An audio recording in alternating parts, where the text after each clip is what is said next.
Mycle Schneider, international consultant on energy and nuclear policy, sometime advisor to the French, German, and Belgian governments, and the lead author of the World Nuclear Industry Status Reports.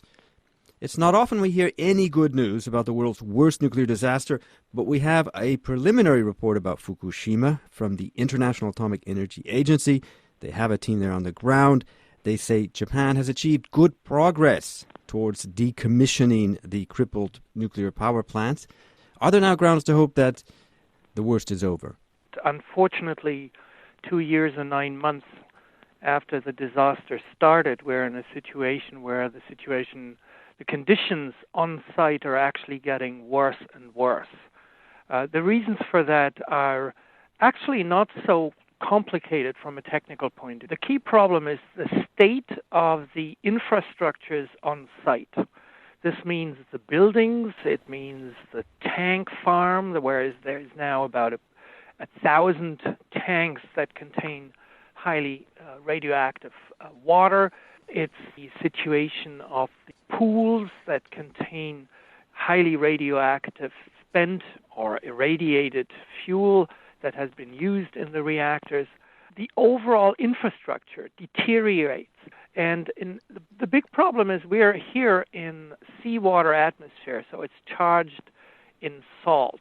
And this is leading to very fast corrosion. It leads to problems of deterioration of concrete, etc., etc. A lot of this is about water. There is a lot of stored radioactive water. Fukushima, of course, is on the ocean. Chernobyl was not.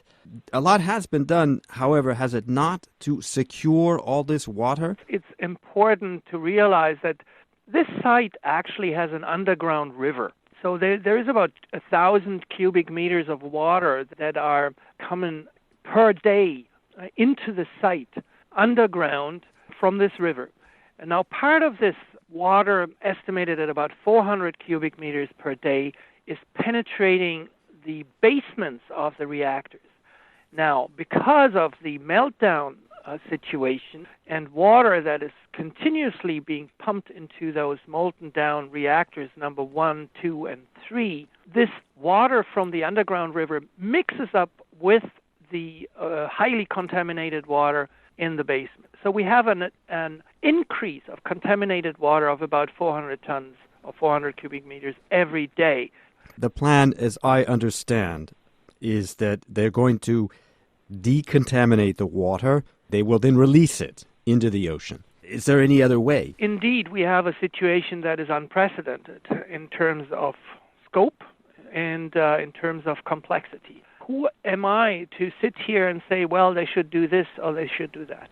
What is very clear is that the quantities, the sheer quantities of water involved mean that there will be hardly any other option envisageable than to release the majority of that water into the ocean.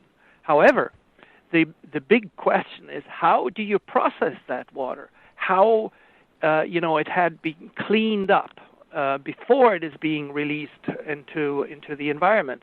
Has it to be stored in the meantime to let some of that radioactivity decay over time?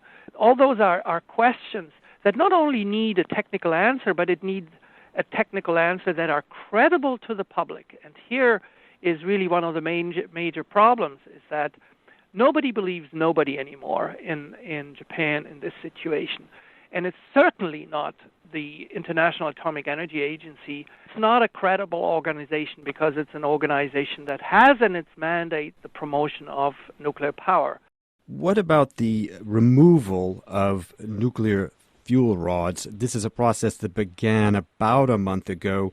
The IAEA team seems to be saying that it's on track. Well, I do believe that the priority given to unloading spent fuel from the pool of unit number 4 is exactly the right priority. Unfortunately, in the development of that, the process that is being used, there was very little international input. We have absolutely no independent expertise on the details of the process. However, I clearly think that in terms of priority, that is a a step in the right direction because it reduces the radioactive inventory that is in a very difficult situation.